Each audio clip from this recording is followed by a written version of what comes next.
This is the VOA Special English Education Report. The word cabaret brings to mind images of singers in nightclubs, or maybe Liza Minnelli performing years ago in the movie Cabaret. What the word does not bring to mind is college dormitories, dining halls, and early morning classes. But for the past 8 summers, hopeful singers have come to the International Cabaret Conference at Yale University. Think of it as a cabaret training camp in New Haven, Connecticut. The artistic director is Irv Rabel, a club owner in New York City. He says cabaret is a deeply emotional experience for a singer. Learning how to touch the heart of the audience may be the main goal of the conference. But the students also learn how to dress and do their hair and makeup. And they learn about sound, lighting, and marketing. The 38 students this year were ages 16 to 66. They came from all over the United States and other countries. Harold Sanditon is from the state of Oklahoma. He began his professional life as an investment banker. Then he became a theater producer for 20 years in London. Then he gave that up 3 years ago to start singing, which is what he wanted to do in the first place, but he never had the confidence. Harold Sanditon and his classmates had the chance to spend 9 days working with top music directors and cabaret artists. They included Laurel Massey, an original member of the singing group Manhattan Transfer, and Faith Prince, a Tony Award-winning actress. So now it is time for the first performance session. Mr. Sanditon tries his own version of a Beatles song. Faith Prince likes it, but she tells him not to close his eyes while singing. Mr. Sanditon nods his head in agreement and tries again. His classmate, Lindsay Sutherland Bowl, is a singer from Vancouver, Canada. She trained in opera, but she changed her mind and became interested in cabaret singing. The teachers think she sounds too theatrical at times. They work with her through a week of 14-hour days. Ms. Bowl says it is not just about singing. It is all about storytelling. While she knew that before, she understands that at a much deeper level now. On the last night, all the students have 3 minutes to show what they have learned in front of a paying audience. The concert is called Cabaret Stars of Tomorrow. And that's the VOA Special English Education Report. This is the VOA Special English Education Report. The number of international students in the United States is at record levels. Last year, more than 670,000 foreign students attended an American college or university. And for the 8th year, the school with the largest number was the University of Southern California in Los Angeles. USC has about 6,600 international students in regular academic programs. 1 in 4 graduate students and 1 in 10 undergraduates come from other countries. In a special class, international students meet with American students and learn about American life, says instructor Vincent Vihil. He says, we are able to have them interact with American students, but then also ask them any sort of simple questions that you may ask another person. What do you like to do for fun? Why did you choose USC? What do you do on the weekends? Just simple things, so that way they get to understand what it means to be an American student. Sports fans know the University of Southern California for its athletics, but students say they come for the strong academic programs. The university's ties are strongest with Asia. Tony Tambaskia, director of the Office of International Services, says USC actively seeks international students. He says, we currently have students from about 115 different places of origin around the world. India is first with over 1,500 students. We have almost as many from mainland China. Yuanxi Zhao from Beijing is working on her master's degree in communication management. She says, I have lots of friends that came to USC. That is the main reason I wanted to come. Some students come to study business or liberal arts, or to attend the university's highly rated engineering school. Indian engineering student Rahul Kola says the international student population was part of the school's appeal. California's climate is also appealing. Foreign students not only give schools more applicants to choose from, they also provide money. Undergraduate students from other countries usually pay full tuition at American colleges and universities.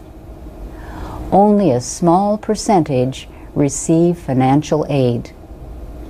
And that's the VOA Special English Education Report. Check out our Foreign Student Series for those interested in studying in the United States. Click on the link at voaspecialenglish.com. This is the VOA Special English Education Report. For years, the University of California, Los Angeles has done a national survey of first-year college students. Some questions in the freshman survey relate to emotional health and stress. Last year, 29% said they often felt overwhelmed by all they had to do in their last year of high school. That was 2 percentage points higher than the year before. There was a big difference between men and women. Almost 40% of women reported feeling that level of stress, compared to just 18% of men. Deborah Stipek is Dean of the School of Education at Stanford University in California. She says a lot of students are under too much pressure from parents and schools. They are not enjoying what can be the incredible satisfaction of learning and developing understandings and skills. Learning can be an adventure, but instead of an adventure, it's really about the test. It's about the college application. Professor Stipek recently wrote about this issue in the journal Science. She used the example of her own daughter in high school. Her daughter has taken advanced placement, or AP courses, in French to earn credit toward college. She told her mother she would be happy to never speak French again. Deborah Stipek says, I think that revealed the real basic problem, which is the AP courses that she was taking in French were not about learning French, not about being able to communicate with a different culture, or to travel, or to have a skill that could be useful in life. It was about getting a score on an AP test that would help her get into the college of her choice. She works with schools to do yearly surveys of students to find out their sources of stress and anxiety and get their ideas for supportive policies. We've gone into schools where they say, "This isn't a problem." And then they do a survey of the students, and they are just blown away by what they get back from the students when the students are actually asked. In 2009, a documentary film looked at the pressure on many students to succeed in school and in lives busy with activities and homework. The film is called Race to Nowhere. Deborah Stipek, who was interviewed in the film, says it shows that many students today are not experiencing the joys of learning. They feel under enormous pressure to perform. Perform, she says, as opposed to learn. For VOA Special English, I'm Carolyn Pursuti. I'm Alex Villarreal with the VOA Special English Education Report. Americans talk a lot about illegal immigration, but not as much about legal immigration. Legal immigrants who want to become citizens must learn English and show a knowledge of American history and government. They must also pay a fee and meet other requirements. Immigrants may take citizenship classes to help them prepare for the naturalization test. Last year, 13 groups received a total of just over $1 million from the government to offer these classes. This year, that support has grown to almost $8 million. The money is going to 75 organizations across the country. Now, many classes are being offered free of charge through a program supported by United States Citizenship and Immigration Services. Alejandro Mayorkas is the agency's director. He says the agency wants to make it easier for people to become American citizens. Elsie Ventura from El Salvador paid $100 to take a class near Washington. She says it is a lot of money for her to pay. She is a single mother who supports her own mother, but her goal is to become an American. She says she wants to have rights like anybody else in this country. Other immigrants share that goal. But for some young people, hopes of citizenship were recently blocked in Congress for the 5th time in 10 years. The United States has an estimated 11 million illegal immigrants. About 2 million of them arrived as children brought by their parents. A measure known as the DREAM Act would put these children of undocumented immigrants on a path towards citizenship instead of possible expulsion. In return, they would have to show good moral character and graduate from high school. They would also have to complete 2 years of college or serve in the military. DREAM is short for Development, Relief, and Education for Alien Minors. Some conservatives say it could increase illegal border crossings at a time when many Americans want stronger controls. But the idea gained support among conservatives and liberals, the military, and education leaders.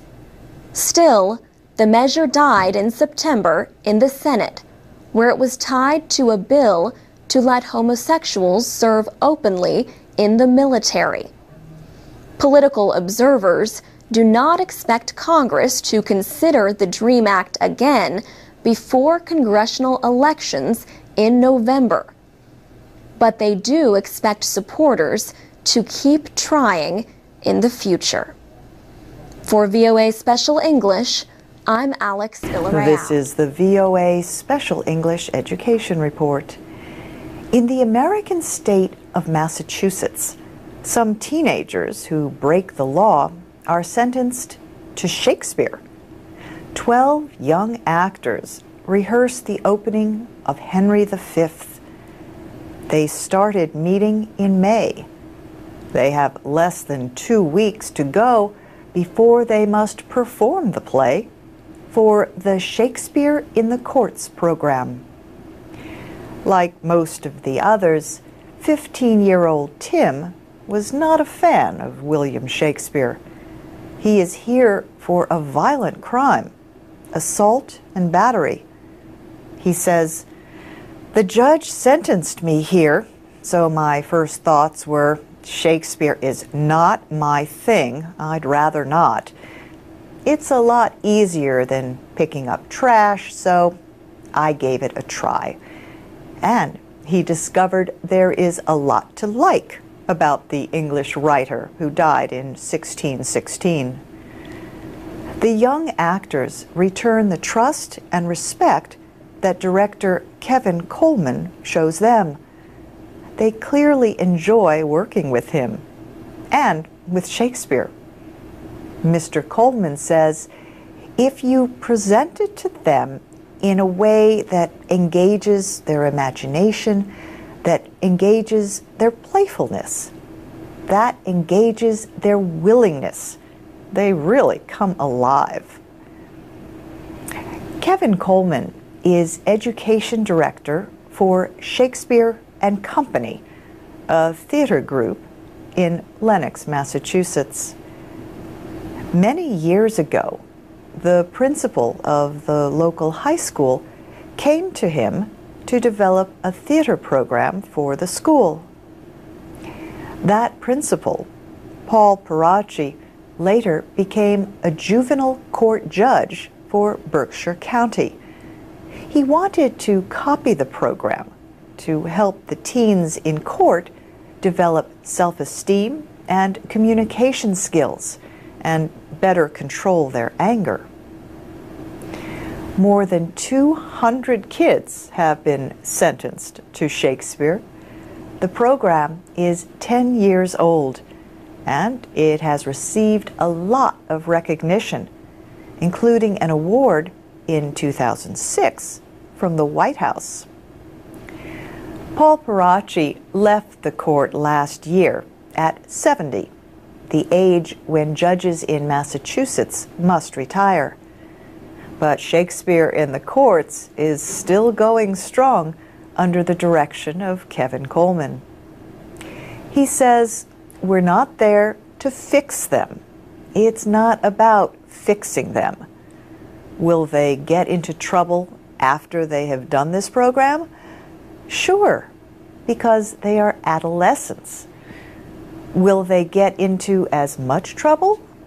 No. 15-year-old Tim already sees a change in himself. He says he has more patience to get through long scenes.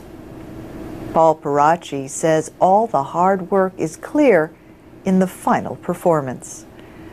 And that's the VOA Special English Education Report. You can watch a video of this report at voaspecialenglish.com.